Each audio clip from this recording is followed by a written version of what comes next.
Welcome to the Books for Athletes podcast with your host, the publisher, Mr. Kelly Cole. Mr. Cole, a former athlete and best-selling author himself, has set out to take you behind the scenes of some of sports' forgotten heroes. He sits down with former professional athletes, college athletes, and sports coaches as they share stories of triumph, defeat, dedication, and perseverance.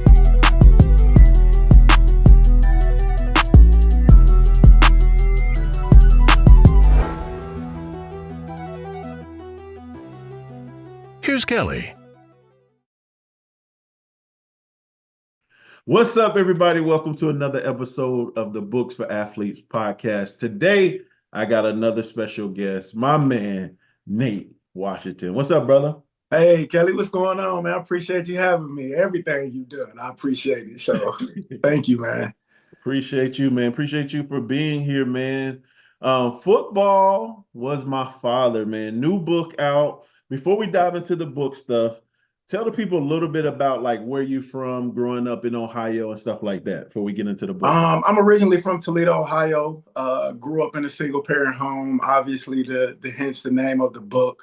Knew where my father was. He actually wasn't too far away, but obviously there was a disconnect there that kept him kind of not in my life as he should have, or as I would have liked. And, you know, I grew up on the west side of Toledo, growing up, you know, and under a mother that kept me in church maybe 3-4 days a week while I'm still growing up in an environment that's, you know, it's not the ghetto, but you know, it's a lower income environment. You know what I mean? Anything can go on from, you know, neighborhood violence to robberies, to killings, all those type of things, you know, I've experienced, you know, but by the grace of God, having a mother that understood the pivotal part that church was going to play in my life, you know, it kept me afloat. You know, Toledo was everything I needed it to be. It was small enough, but it gave me a big enough mentality to want to go do something with my life. You know, I've seen people come and go. I've grown up under, you know, the likes of Jeremy Lincoln and Jim Jackson, having those guys make it to the next level from my city and the abilities that they were able to do after playing ball. And it just inspired me. You know, I kind of was always that undersized kid that had big dreams, you know, but I wasn't afraid to go get it. And Toledo was everything that I needed it to be as a foundational point for me to go out and make something of myself. It gave me the grit, the perseverance, and everything that I needed, you know, to keep pushing through in life and trying to continue on this path of being a success. So dope, man. So you talk about in the book, like you mentioned like your dad, you knew who he was. And then you talk about in the book about how when you grow up, you begin to learn adult things. What was the thing that kept that distance, like kept your dad away where he felt like he couldn't really engage in your life?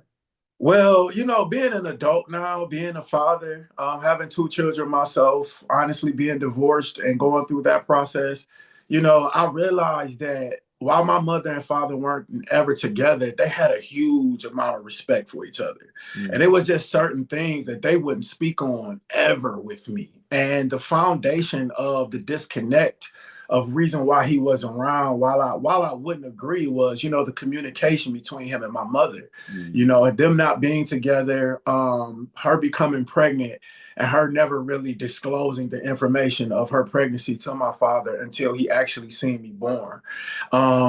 At him having and being in a relationship at the time, being married at the time, and having that, you know, situation that he was in, you know, and also the upbringing that he had with his father and them being alcoholics. You know, my father's side of the family went through a bit of alcoholism, and, you know, it kind of stems from my grandfather from that side, you know. So I became a grown man and put aside the emotional feelings and wanted to dive in deep into the cause and the reasons and why I may not agree, because at the end of the day, you know, the man that I am today always commends the man that steps up to the plate and does what he's supposed to do, no matter what the circumstances are. Also alluding to a statement in my book as never allowing your circumstances to determine your outcomes. You know, I think that's very important. And it was a situation that I learned from diving into that allowed me to love him better. You know, we're not as connected as I would like to be today, but I have a huge understanding for my father, and I no longer harbor the feelings. You know, he never told me that he was never told about, my mother's pregnancy, and my mother never disclosed that information to me. And it wasn't until maybe about 3-4 years ago now that I had a conversation individually with the both of them, because I wanted to understand, why. No matter whether I agreed with the reason or not, I wanted to understand why. And it was a hard conversation for both parents individually, including especially my mother. Her being a church woman, her Yeah. always want to do things the right way, and her not disclosing that information to my dad, could be viewed as something very, very detrimental for a man. But in her world, it was just simple. She understood that she didn't want to put any burdens of any sort on him, knowing their situation. And in her world, having me was the blessing that she needed, and there was no way that she was going to deny that blessing from God. And she was going to do everything to make that situation work the best way she could, and having me and raising me, but I have a tremendous amount of respect for both of them. I think that is where the disconnect came from me and my father originally. But in the same sense, as I stated, becoming a man, going through situations that I've been through, going through divorce, but being still greatly connected to my daughter's mother and my children, it was a decision that I made. Yeah. And I learned that obviously from the lack thereof from my father, So I learned a lot of tough lessons in his absence, but digging into the foundation and the reasons of why helped me love him better. Dope. Yeah, you talk about your grandfather who you call daddy. Like, talk about that relationship a little bit. Man, so my grandfather growing up, that I call him daddy because that's what my mom called him, Yeah. and he was always the man that was around. He was the man that was in my life. When I needed a new bike, he was the man that provided, and when our lights got cut off, he was the man that provided, any trips that we may have taken, going to visit my grandmother in Texas at the time, he was the man that provided, although he was sending us to go see, his ex-wife, whatever my mother needed at the time help with, he was the man that was there. He taught me how to ride my bike. He taught me how to never accept good enough. He taught me how to drive to a large degree. So he also taught me how to navigate being an emotional man, never getting too high and never getting too low. So a lot of those lessons that I needed in the early stages of being a young man, he was the reason that those things came to fruition. And just obviously, being a young, impressionable kid, watching my mother interact with her father. When she called him daddy, I called him daddy. And that's what I called him to the day he left this earth. I always referred to him as daddy. I never called him pawpaw or granddad or anything like that. He was always daddy to me because of the vital part and lessons that he played in my life growing up. Man, so good, so good. So there's a part you say in the book, this really shocked me, that you actually hated football initially. What were you playing before football, and why did you hate football initially? Whenever I tell that story, a lot of people are shocked. Playing 11 years in the league, winning two Super Bowls, having a successful collegiate career. Everybody looks at me like, you hated football. I definitely hated football. Baseball was my favorite sport growing up. I didn't have to get hit. As much as I may have been afraid of some of them fastballs hit my way, I was more prone to be able to go stop a skipping grounder than I was to go out and put them pads on. And initially playing, it was just fitting into the neighborhood type of thing. I have been playing football in the street and on concrete since my early elementary days. We would meet at school. If school started at 9 o'clock, we would meet at school at 7:30 and play football on the concrete, tackle football on the concrete, just being kids, So when it was time to play organized ball in the neighborhood and all the kids became of age and they started going and joining teams, I was like, shoot, I want to go too. But the whole time I'm thinking to myself, like, I'm small. I do not like getting hit. I did not want to get hit, Kelly.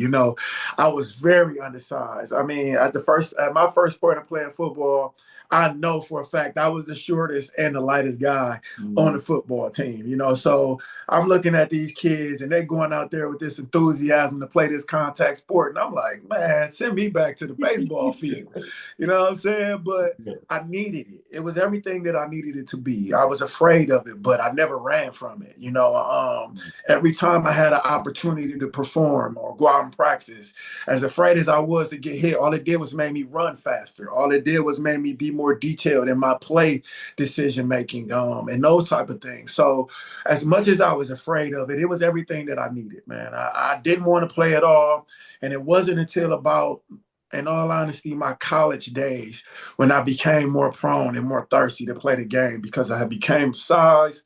My skill had finally turned the corner. I was running and jumping faster and higher and those type of things. So the competitive side of me just loved competing. So it grew. But as a child, you couldn't tell Nate, the young Nate, that he was going to get hit, man. No way. You know, I didn't have that feeling until I got to college, meaning I was the second smallest dude on the team. Wow. So in high school, I was 220 solid. I was middle linebacker.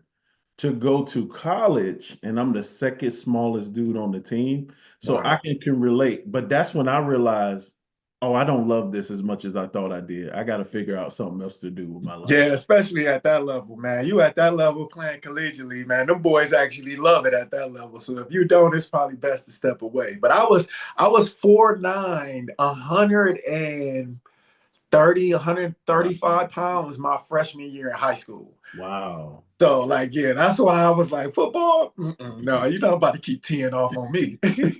I get it. And I was the tee off guy in college. The coach would be, man, I got trauma from college.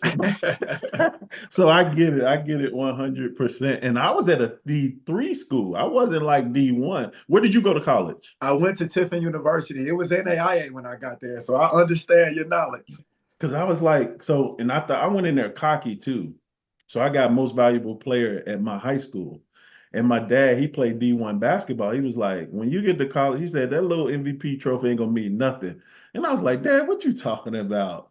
Man, I go up in there, every freshman in my dorm was the MVP at their high school. Yep. Yo, what up? It's your girl JC, and listen, I have to send a special shout out to my guy, Mr. Kelly Cole, and the entire team at Publishing Advantage Group and Books for Athletes. They took so great care of me to the point that I know I'm the pickiest person. This book was supposed to have been finished last summer. However, there were some details that I needed to make sure that the book had because my audience needed it. And, you know, when it comes down to feeding and serving the people, especially as a former athlete and telling your story, you know you cannot be selfish with the material and give it away. And they worked with me from the time of my thought process to the time of conception, all the way down to now, top 20 hot release best-selling author on Amazon in 24 hours. Listen, if you're an athlete, you have a story to tell, and you don't know how to put it in book form just yet, don't worry, you're not alone, okay? Hit my guy, Mr. Kelly Cole, and tell him what you're trying to do, and I promise you he gonna get you right, all right? And of course, check me out on Amazon after the season. Shout out to the Books for Athletes family. At the D3 school. Yep, that's how it is. That's why when people talk about my professional days and then they ask about my success from college, I don't even like discussing it. Because playing at Tiffin University is totally different from when you get in that NFL. It's like everybody is elite. Everybody was Mr. Football. Everybody was 5 stars, you know, and if you're not bringing it, hey, man, you might as well go and pack it up. That's it. That's it. So talk about that. So did you actually get drafted or did you come on? Talk about being drafted to the NFL. In that Man, so boom, this is a short synopsis of my story. I was coming out, heard some whispers that I may go through the 5th and the 7th round. Back then, when you know the NFL Europe was also available, and back then there was 2 days of drafts. You have your first day where they may go 1st through 3rd round, and your second day where they go the rest of the rounds. And second day, my mother decided, you know, she wanted to cook some chicken, hoping that for my friends, and they came over. It was about 7 or 8 guys that came over in our little small duplex upstairs, and we were all sitting in the living room. And lo and behold, the draft goes by. I don't get drafted, and I didn't know how it was going to work out. My agent was calling me at the end of the 7th round and telling me there were possibilities that I might get picked up as an undrafted free agent rookie. Had no obvious idea what that meant or anything of the nature, but I just wanted to get into camp. So he calls me, the draft's over, and about 10 minutes later, he called me back with about 7 or 8 offers from different organizations that basically want to bring me in as an undrafted free agent rookie and give me an opportunity to try out. Basically, that's what that is. So we got a call from the Detroit Lions at the time that they were excited about bringing me in. They told me that me and my agent that they were going to give me a guaranteed spot. They were going to allocate me to NFL Europe, and I would come back and I would be a part of the roster, and I was excited about that. Basically they're telling me that they see some opening for me in their organization, in their receiver room. So I was excited. They sent down the contract, and in the middle of signing the contract and sending it back to them, they ended up signing someone else. And this was after my agent had already called the other teams and respectfully declined their offer and allowed them to know, professionally that we were going to move on with the Detroit Lions. So when they let him know that they had already signed someone else and they apologized, I was kind of dead in water. I had no team to go to, and every door was closed for me at that time. But my agent, Tom Tefelsky, at the time, I come in and have a tremendous amount of respect for today. He went back and circled the wagons and knocked on all those doors that he ended up closing. And it just so happened that when he called the Pittsburg Steelers and knocked on that door, they reached out to him and they were ecstatic about bringing me into camp, knowing that they wanted to get me from the beginning. This was a time where Plexico Burr's just leaving, so there was going to be some space and opportunity for a guy to come in and make some impact. So they called me back. They called my agent. They sent over the contract, and I signed a deal with the Pittsburgh Steelers, and the rest is history, man. Dope. What did that feel like? Because I talk to guys all the time, NBA, NFL, like when you finally, like, what did it feel like to finally just say, go to the first practice? What was that like? Well, I'll say it probably was a little different experience for me, man, because like I said, growing up, not really wanting to play football, getting in college, going to Tiffin University, knowing that no one had ever made it to the NFL from Tiffin University, I'm really, I really have a lot of self-doubt. I'm telling myself at the time, oh, this is impossible.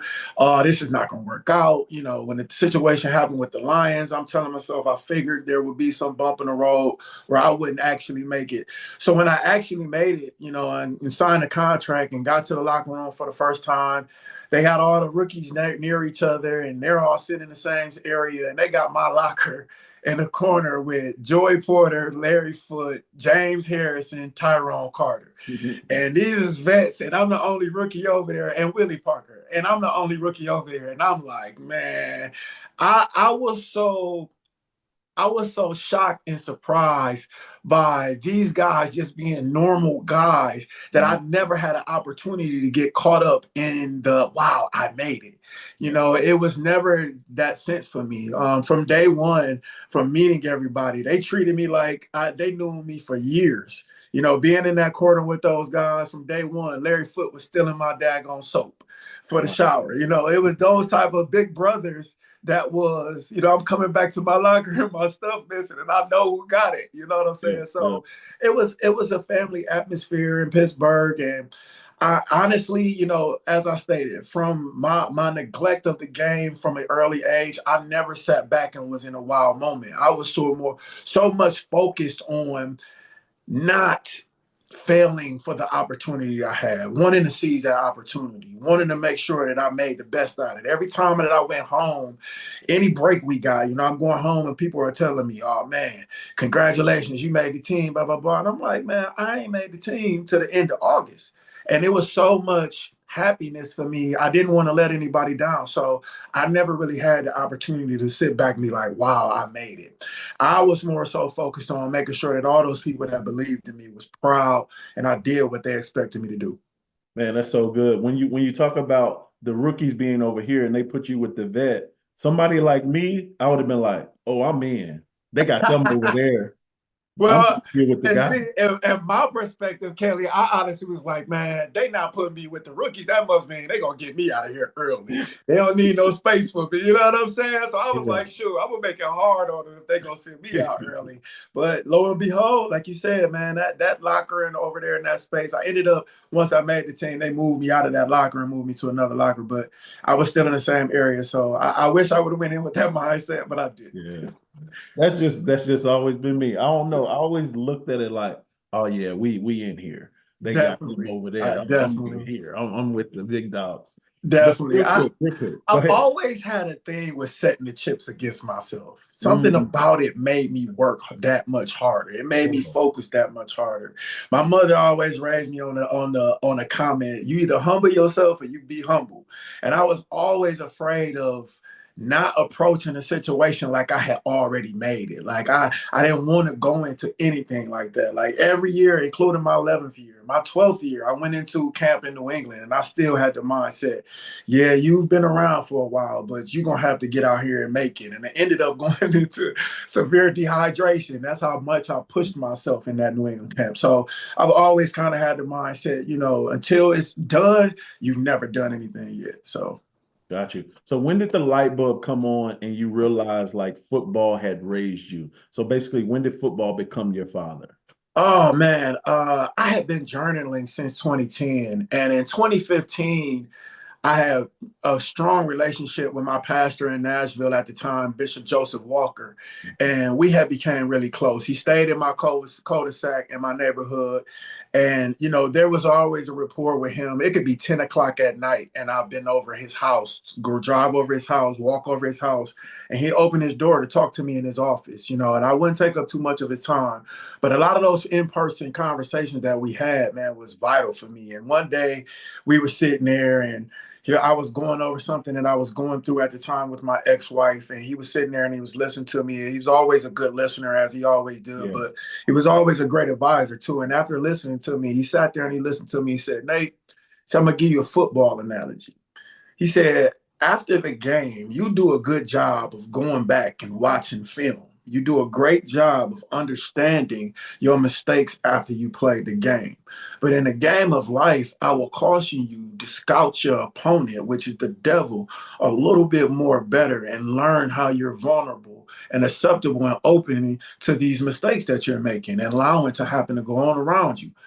And I paused for a second and I said, and I just, at that very moment, Kelly, I instantly started reflecting on everything that I have been through in my personal life and the ways that I have made it through those things and navigated those paths, right? And I looked at the situation and he was completely right. Football was every bit of the foundation of the man that I was.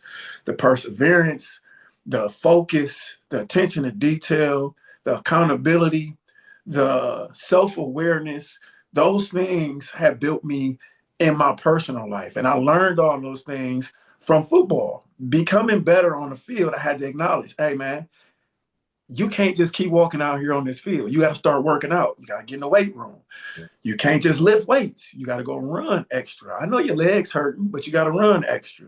Yeah. Yeah, you come out this game with 110 yards and a touchdown, but you left 100 more yards on the field and 2 touchdowns. So are you going to be accountable to that, or are you just going to be happy about Mm. that game you had? So there was a lot of things that I was noticing that was going on in my personal life that ran parallel to the things that I had learned in football. And I also, at that immediate time, started reflecting on a lot of the advice and the things that were told to me throughout my process of growing through the game, the coaches, even some of the media, some of the people that I would engage with and encounter. I think about the quote that Coach Cowher once gave me and telling me, Nate, you're never as good as you think you are, but you're never as bad as they say you are. And I carry that in my personal life. I carry that in my day to day, just knowing that there's always room to get better, but never be too focused on how bad people may talk about you because they're going to have their opinion. So it was so much that I learned from that conversation that kind of propelled me in that thinking to say, you know what? My father might not been around like I wanted him to, but football was everything I needed it to be. And it taught me everything about learning to navigate life. Definitely was going to ask you about Bishop Walker. I love Bishop Walker, and I got a story about Bishop Walker at a time where I stepped out to pursue my dream. And I was working at Walmart at the time, and I came home after God telling me that I could leave July 15th, right? No, God told me that I could leave, right? He confirmed that, yo, you can leave your job, start your business on the internet. Right. And I came excited, getting ready to put my 2 weeks notice in, and God said, you can't leave until July 15th. So I come home, I'm like, man, I gotta stay here longer. God, you didn't already confirmed it. I turn on TBN, Bishop Walker is on TBN. That was my first introduction to him and Bishop Bloomer. And they looked at the camera. This is no lie. God is my witness. He says, whatever you believe in God for, that thing is done. He says, the angels of the Lord are in your living room right now. And he looked right at the camera. He said, I don't care if it's July 15th, that thing is done. Hey, it's the publisher here, Mr. Kelly Cole. Listen, if you are a former professional athlete, if you are a former college athlete or sports coach, and you're looking to launch your speaking career, let me tell you, you need a book. If you're already out there speaking and you want to attract more high-paid speaking engagements, you need a book. It's not about creating more content to post on social media. It's not about recording a bunch of videos. It's not about doing more podcasts. The number one secret to attracting more high-paid speaking engagements or even launching your speaking career is a book. Hey, I'm the publisher, Mr. Kelly Cole, and I help former athletes and sports coaches create best-selling books in 30 days to launch their speaking career, even if they hate writing and don't know where to start. So for the first time ever, I've created a free case study video that will not only show you how to write a book from scratch in as little as 30 days and become a best-selling author, it will also show you how to attract more high-paid speaking engagements. Now, to check out this free case study video, click the link that says learn more or go to booksforathletes.com. Real quick before you go, do not go if you're not a former athlete or sports coach, because you won't find any value in what I'm about to share. And don't go if your book is already out and already on Amazon. You won't find any value in what I share over there. But if you are a former athlete or sports coach, know that you need a book, or already out there speaking and you want to launch your speaking career, go check out that link now. Writing a book is not as hard as you think.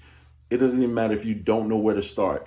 My case study video will show you how to start and get it done and onto the bestsellers list. So go now. Wow. Wow. From that day on, bro. Talk about validation. Right? From that day on, I followed Bishop Walker. I love his sermons. And he actually came to our area and preached one time. So I got to meet him and take a picture and all of that and tell him that story. So I love Bishop Walker, man. Man, me and my teammates, it was quite a few Titans players that went to his church. And we would always refer to him as the MJ of preaching.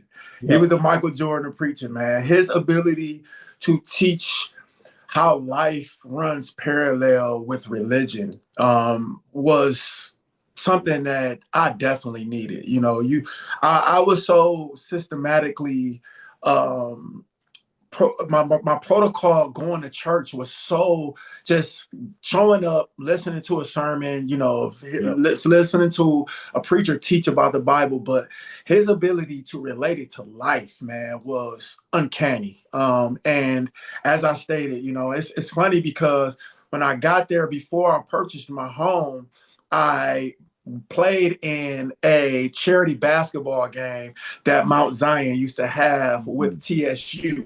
Got it. And I met him then, but you know, everybody, I'm talking about this TSU stadium was packed, and everybody, he was getting more cheers than the Titans players that were playing in the game. That's how much the city loved him at the time, and loves him still today. So I didn't know anything about him, but ended up buying my home, and come to find out, he stays right there around the corner. Start going to church, me and him build a rapport, and I tell him where I stay.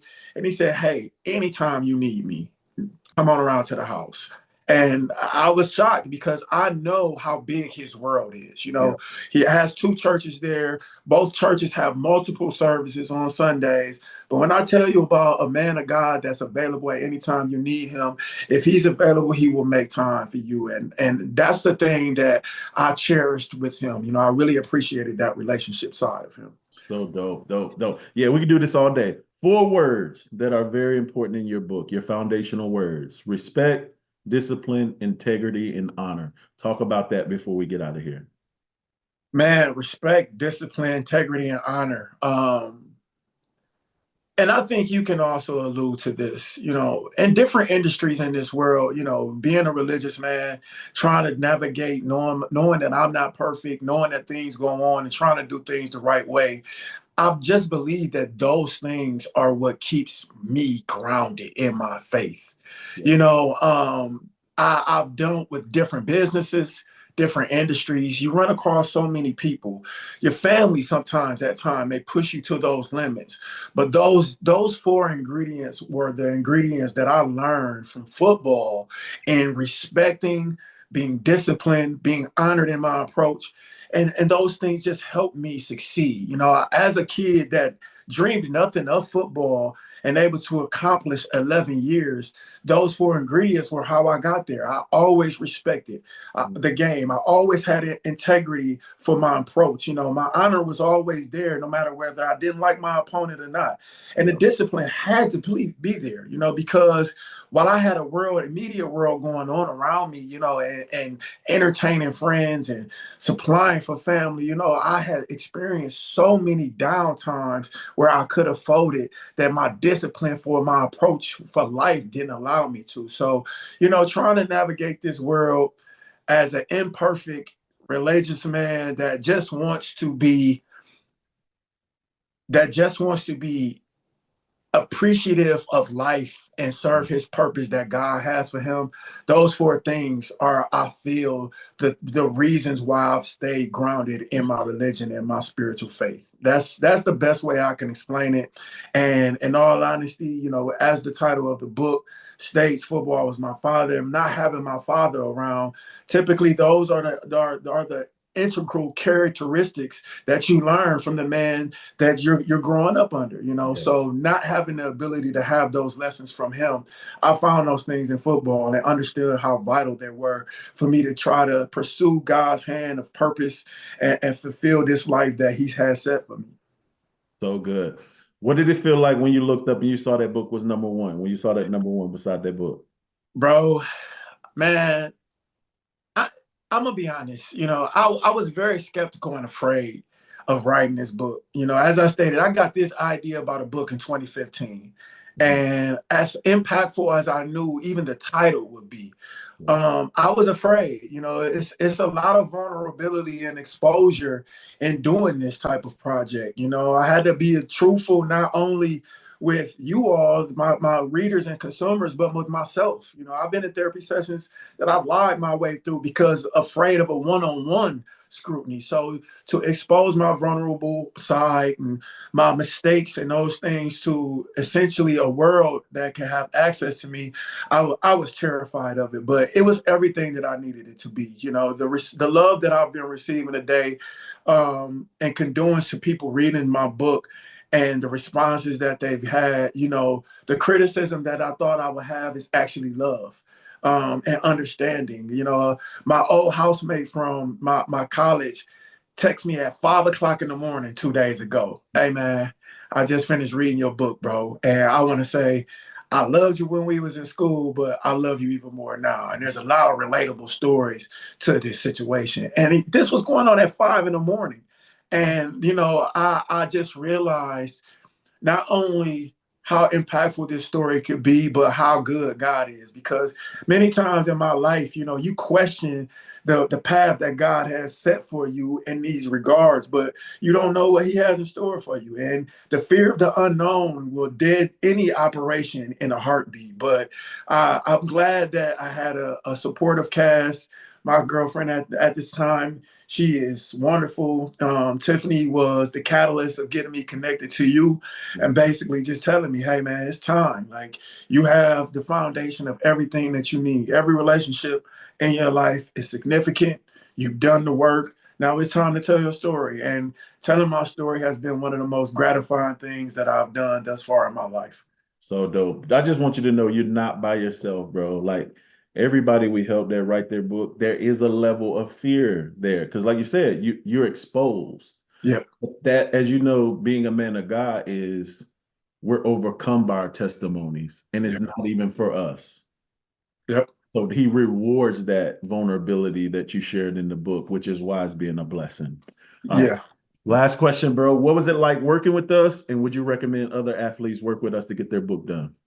Man, you know what? This was the most breezeful process that I probably went through in my retirement. I go and have more issues checking in at the doctor's office than I had dealing with you guys, man. You know what I'm saying? So everything was great. You know, you introduced me to Anita Calloway, man, Inc. And man, the significance that she had in the process of me producing this book was amazing. Every day, her asking me how my heart was a true reflection on what I was going through at the time. We cried together, we laughed together.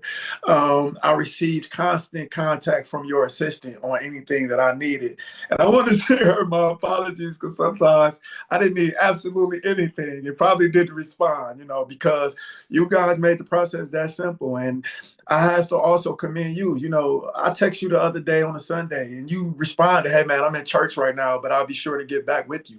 And you know, you don't have to do those things. You know, I think there's, you know, even with how you operate, there could be business hours upon your response. But if you're awake, man, and you got your phone on you, you're definitely going to respond and have answered every question that I've needed and made this process very simple. As I stated, you know, my girl had brought me 3 different publishers, and I came to landing on you guys because I felt comfortable here. So I'm proud of this process. I'm hoping that, you know, I've also been receiving some inquiries from a few friends of mine, and when they are available and they're ready, I'll definitely be sending them you guys' way because you guys definitely did what you were supposed to do. Appreciate it, bro. Yep. I just wanted to make sure we kept our word. I told you, when you with us, we family. So I respond to family. Ain't no business hours. We're family, as you know. Thank you. So anything you need, bro, we here. We ain't going nowhere. And it's just the beginning, man. Thank you, man. Thank you, man. This has been awesome, man. Thanks for having me on. Thanks for all that you've done helping me with this book and continuing to help me with this process, bro. This has really been great for me. Thank you. For sure. So tell the people where they can get the book, where they can book you to speak, and any other closing remarks you want to give.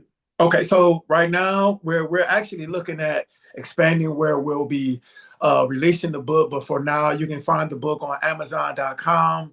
Football research football is my father on there, and it'll take you to it. Or you can go to NateWashington85.com, and all of my information is on there, from the link to the book to requests for any availability for speaking engagements to events that I have coming up. You know, that's basically where you can contact me, find all of my social media platforms and any engagements that I have coming up that you want to may reach me on. So NateWashington85.com is definitely where you can contact me. So, bro, appreciate you so much, man. You have an amazing day. Thanks, man. Same to you, Kelly, bro. All right, peace. All right, man. All right, peace.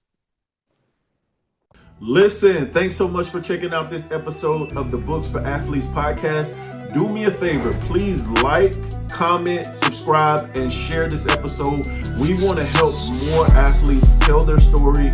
We want to help more athletes get their story out. So if you could support this podcast, all I need you to do is like, comment, share, and please subscribe to my channel so we can grow on YouTube and start monetizing this channel. All right, if you prefer to listen, we're on all podcast listening platforms as well: Apple, Spotify, Google Podcasts, and more. Wherever you are, please like, subscribe, comment, and please share this episode with someone. Now, I appreciate you.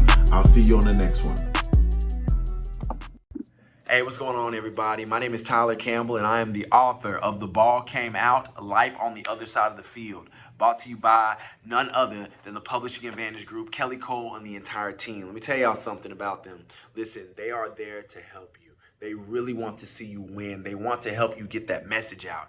And collectively, as a team, you never feel like you're alone. There's no such thing as a bad question. They know the industry so well that they help you convey the message that will feed the masses of individuals that you come across. My book is #2 new release book on Amazon already, and it's already an Amazon bestseller. I hadn't even been a full week yet. All right. These individuals know what they know about the industry, and they share it with you, right? And they only want to see you win. You're handled with care. Make your book a bestseller today and go with the Publishing Advantage Group. They want nothing but the best for you.